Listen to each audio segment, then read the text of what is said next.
राजस्व एवं सामाजिक न्याय अधिकारिता विभाग के कटौती प्रस्ताव पर बोलने का अवसर प्रदान किया, उसके लिए धन्यवाद।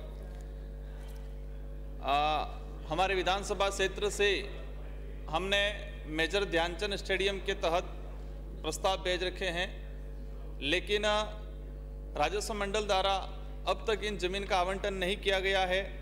जैसे कि मेरे पंचायत समिति जोत्री के अंतर्गत मेजर ध्यानचंद स्टेडियम के लिए जो जमीन आवंटन की फाइल है वो चारागाह है।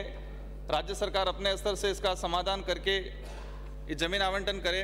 माननीय सभापति महोदय, राजस्थान के मुख्यमंत्री महोदय ने इस राज्य के अंदर जो भूमिहीन है, जो इधर इधर बिलाना की ज़मीन पे, पड़द की ज़मीन पे बैठा हुआ किसान है, गरीब है, दलित है, आदिवासी है, उसको पट्टे देने के लिए एक प्रशासन गांवों के संग अभियान चलाया, साथ ही प्रशासन शहरों के संग अभियान चलाया।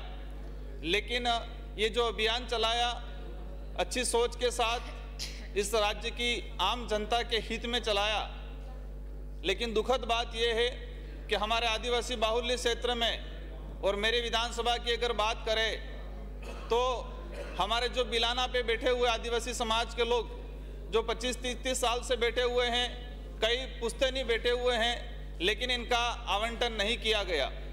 कई ग्राम पंचायत की आबादी भूमि थी, उसका पट्टा तो दे दिया गया, लेकिन इसका रजिस्ट्रेशन का आगे का क्या है, कई लोगों के आवेदन किए लेकिन अभी तक पट्टे नहीं मिले हैं। माननीय मंत्री महोदय से मैं अनुरोध करूंगा कि जो आवेदन आए हैं उन सारे आवेदनों की वापस समीक्षा की जाए और जो 84 विधानसभा क्षेत्र के अंतर्गत जो बिलाना की जमीन पे जो आदिवासी समाज का या अन्य किसी भी वर्ग का व्यक्ति बैठा है तो उनके सीमांकन करके उनका पट्टा दिया जाए। माननीय सभापति महोदय, अभी जानकारी मिलती है वहाँ कि आवंटन को लेके जो व्यक्ति वहाँ का है ही नहीं, लेकिन किसी न किसी के परिचित है, कोई अधिकारी वर्ग के परिचित है, तो उसको अलॉटमेंट हो गया है। हम उदयपुर संभाग के जो जितने जो हाईवे हैं, हमारे स्टेट हाईवे है, नेशनल हाईवे हैं, तो इसके आसपास की ज़मीन का हम देखेंगे तो वहाँ पर लगभग जो किसी ने फार्म हाउस के नाम पे किसी ने सोसाइटी बना के ज़मीन का आवंटन करा दिया है। हम उदयपुर से डूंगरपुर की ओर निकलते NH 8 जो हाईवा है, आज से 5 साल पहले इस हाईवे के तरफ दोनों तरफ कोई न कोई आदिवासी का मकान, एक टापरी मिल जाती थी। लेकिन अभी जो है यहाँ तो कोई बड़ी होटल मिलेगी या फिर कोई न कोई किसी ने कब्जा कर लिया है, पता नहीं उनको किस नियम के तहत उनको आवंटन हो जाता है। लेकिन आदिवासी समाज का व्यक्ति आवेदन करता है, वो दर दर भटकता है, लेकिन उसको पट्टा नहीं मिल पाता है। तो राज्य सरकार से अनुरोध करना चाहेंगे कि ऐसे जो लोग जो वहाँ पर बैठे हुए हैं उन लोगों को भूमि आवंटन की जाए। माननीय सभापति महोदय, कई बार दफ्तरों में सुनने मिलता है कि रिकॉर्ड कहीं न कहीं शॉर्ट सर्किट से जला दिया जाता है, कुछ चीज़ें ऐसी होती है। लेकिन हमारे डूंगरपुर के अंदर हमारे विधानसभा में क्वेश्चन लगा, कुछ लोगों ने ITA लगाई, जमीन का बहुत बड़े पैमाने पे फेराफेरी हुई, तो कलेक्ट्री के अंदर जो रिकॉर्ड रूम है उस रिकॉर्ड रूम से चोरी हो गया और आज तक पता नहीं चला है कि वो कौन सा रिकॉर्ड था, किस प्रकार का था। 50 बक्से वहाँ तफ्तीश में बताते हैं कि कुछ लोग चोरी करके, कोई चोर थे छोटे मोटे ले गए। चोर इतने पागल नहीं होते कि कागज चोरी करके ले जाए। कलेक्ट्री के अंदर से चोरी हुआ है और आज तक पता नहीं चला है कि वो कौन से कागज थे। वहाँ पर सीलिंग एक्ट के दौरान जो जमीन थी, उससे पहले जो बख्शिश में दी हुई जमीन थी, वो कुछ प्रभुत्वशाली लोगों ने सीलिंग एक्ट में जो जमीन थी उसको रिटर्न लिया है और जो बख्शिश वाली जो जमीन थी लोग अपने जो रिश्तेदार थे उनको दी थी, उस जमीन को वापस लिया गया है। माननीय सभापति महोदय, बख्शिशनामा एक समझ में आता है, जो प्रभुत्वशाली व्यक्ति है या अमीर व्यक्ति है या कोई अपने परिवार में बड़ा व्यक्ति है तो वो गरीब व्यक्ति को या ब्लड रिलेशन वाले व्यक्ति को बख्शिश में देता है। लेकिन डूंगरपुर जिले में कई ऐसे बख्शिशनामे मिल जाएंगे कि जो व्यक्ति बख्शिश दे रहा है उसका घर का ठिकाना नहीं है और जो बख्शिश में ले रहा है वो करोड़पति व्यक्ति है। ऐसे कई ऐसे उदाहरण मिल जाएंगे। तो जो आदिवासी बाहुल्य क्षेत्र में जो जमीन के नाम से जो खेल हो रहा है उसकी जांच कराई जाए। माननीय सभापति महोदय, हमारे आदिवासी बाहुल्य क्षेत्र के अंदर संवैधानिक प्रावधान जैसे कि 244 वन जो 5वीं अनुसूची के अंतर्गत राज्य सरकार इन प्रावधानों को लागू करे। ये प्रावधान इसलिए लागू हुए संविधान के अंदर ताकि आदिवासी जो गरीब वर्ग है उसकी जमीन कोई ले नहीं, इसको लेके कई सुप्रीम कोर्ट के जजमेंट आए, हाई कोर्ट के जजमेंट आए। जैसे कि आपको अवगत कराऊं, कई 244(1) में उल्लेख है कि विधानसभा या राज्यसभा द्वारा बनाया गया कोई भी सामान्य कानून अनुसूचित क्षेत्र में सीधे तौर पे लागू नहीं हो सकता है। भूमि अधिनियम कानून हो, भू राजस्व संहिता हो, कोई भी हो, उसको सीधे तरीके से लागू नहीं कर सकते।